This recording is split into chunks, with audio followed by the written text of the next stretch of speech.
We call Mindanao the land of promise because of its vast resources, its fertile land, natural mineral deposits, and manpower.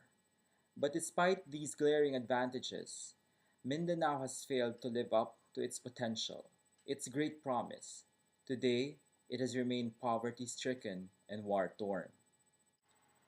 I have seen how militarization, especially during the 80s and 90s, have bred a culture of fear and violence.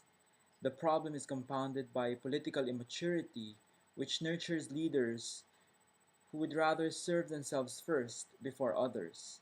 What happened in the Ampatuan massacre last year, November, which killed more than 50 people, I believe is an inevitable result of this culture.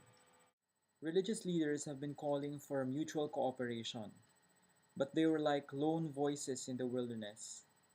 Calling for change and unity is one thing, but working to create tangible change and unity is another. There should be focus on two fronts. One is on youth empowerment, and the other is on education. It is the youth who will inherit the successes and mistakes of the present. Therefore, might as well prepare and enable them to take on the challenges of the future.